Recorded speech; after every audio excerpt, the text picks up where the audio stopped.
Creed en sus profetas. Miércoles 7 de agosto 2024, Mateo 8. Jesús sana a un leproso.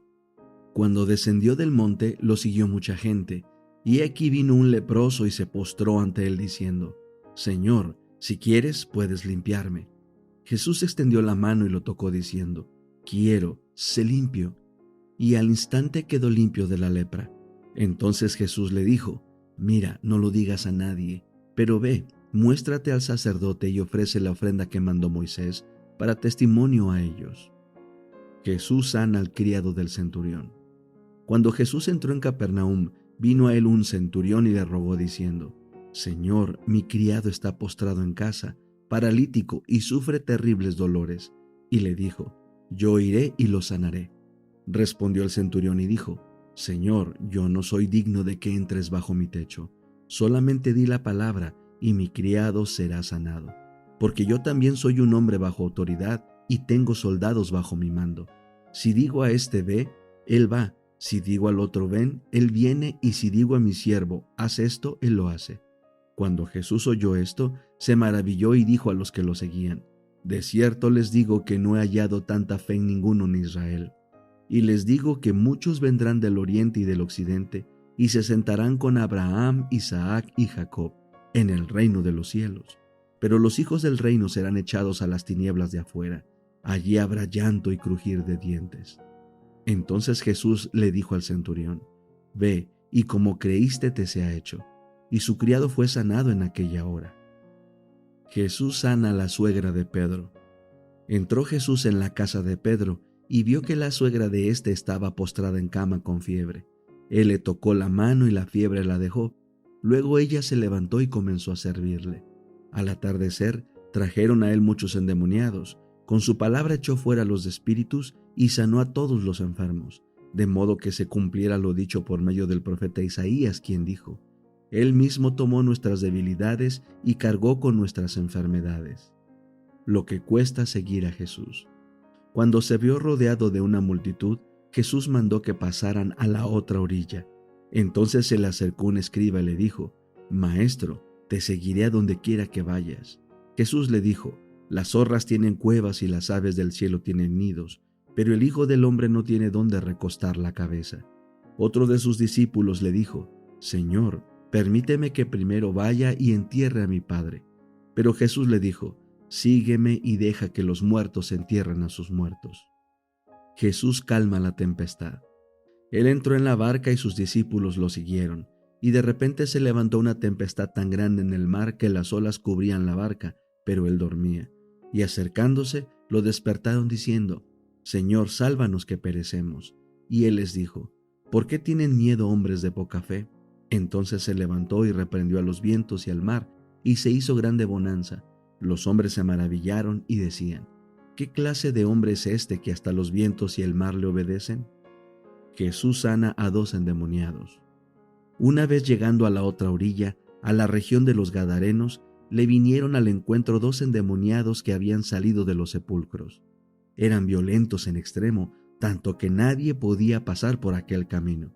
Y aquí ellos lanzaron gritos diciendo: ¿Qué tienes con nosotros, Hijo de Dios? ¿Has venido acá para atormentarnos antes de tiempo?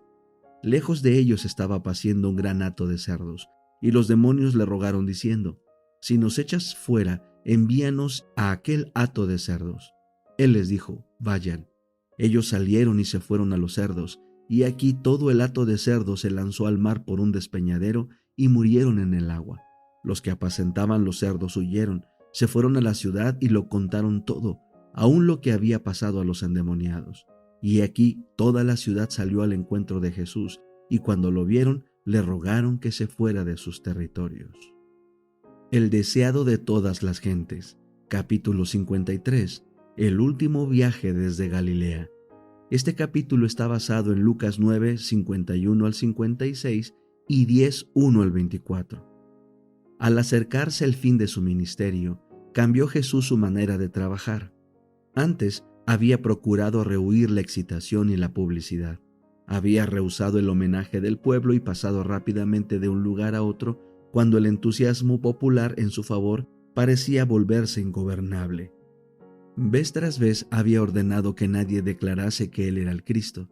En ocasión de la fiesta de las cabañas, su viaje a Jerusalén fue hecho secreta y apresuradamente. Cuando sus hermanos le instaron a presentarse públicamente como el Mesías, contestó: «Mi tiempo aún no ha venido».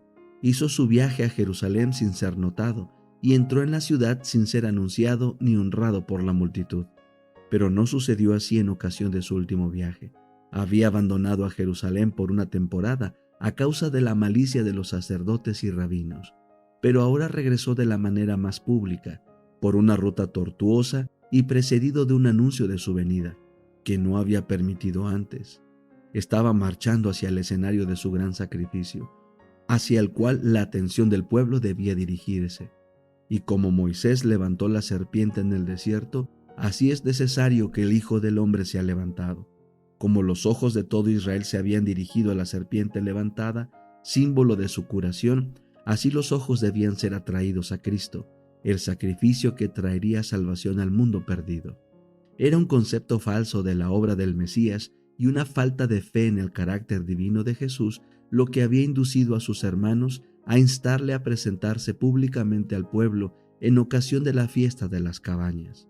Ahora, con un espíritu análogo a este, los discípulos quisieron impedirle hacer el viaje a Jerusalén. Recordaban sus palabras referentes a lo que había de sucederle allí. Conocían la hostilidad implacable de los dirigentes religiosos y de buena gana hubieran disuadido a su maestro de ir allá. Para el corazón de Cristo era una prueba amarga avanzar contra los temores, los desengaños y la incredulidad de sus amados discípulos. Era duro llevarlos adelante a la angustia y desesperación que les aguardaban en Jerusalén. Y Satanás estaba listo para apremiar con sus tentaciones al Hijo del Hombre. ¿Por qué iría ahora a Jerusalén a una muerte segura? En todo su derredor había almas hambrientas del pan de vida. Por todas partes había dolientes que aguardaban su palabra sanadora. La obra que había de realizarse mediante el evangelio de su gracia solo había comenzado, y él estaba lleno de vigor en la flor de su virilidad. ¿Por qué no se dirigía hacia los vastos campos del mundo con las palabras de su gracia, el toque de su poder curativo? ¿Por qué no tendría el gozo de impartir luz y alegría a aquellos entenebrecidos y apenados millones? ¿Por qué dejaría la ciega de esas multitudes a sus discípulos tan faltos de fe, tan embotados de entendimiento, tan lentos para obrar? ¿Por qué habría de arrostrar la muerte ahora y abandonar la obra en sus comienzos? El enemigo que había hecho frente a Cristo en el desierto le asaltó ahora con fieras y sutiles tentaciones. Si Jesús hubiese cedido por un momento, si hubiese cambiado su conducta en lo mínimo para salvarse, los agentes de Satanás hubieran triunfado y el mundo se hubiera perdido. Pero Jesús afirmó su rostro para ir a Jerusalén. La única ley de su vida era la voluntad del Padre. Cuando visitó el templo en su niñez, le dijo a María: ¿No sabíais que en los negocios de mi Padre me conviene estar? En Caná, cuando María deseaba que él revelara su poder milagroso, su respuesta fue: «Aún no ha venido mi hora». Con las mismas palabras respondió a sus hermanos cuando le instaban a ir a la fiesta. Pero en el gran plan de Dios había sido señalada la hora en que debía ofrecerse por los pecados de los hombres, y esa hora estaba por sonar. Él no quería faltar ni vacilar. Sus pasos se dirigieron a Jerusalén, donde sus enemigos habían tramado desde hacía mucho tiempo quitarle la vida.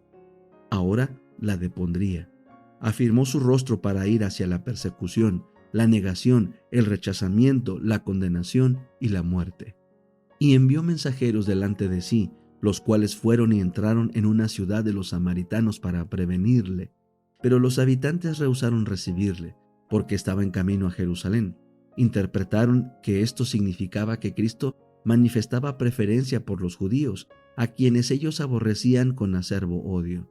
Si él hubiese venido a restaurar el templo y el culto en el monte Gerizim, le hubieran recibido alegremente, pero iba en camino a Jerusalén y no quisieron darle hospitalidad.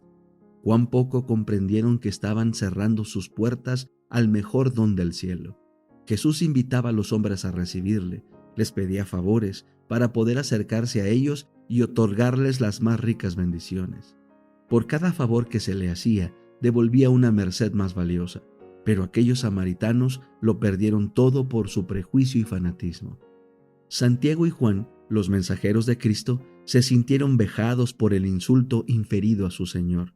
Se llenaron de indignación porque él había sido tratado tan rudamente por los samaritanos, a quienes estaba honrando con su presencia. Poco antes habían estado con él en el monte de la Transfiguración y le habían visto glorificado por Dios y honrado por Moisés y Elías. Pensaban que esta manifiesta deshonra de parte de los samaritanos no debía pasarse por alto sin un notable castigo.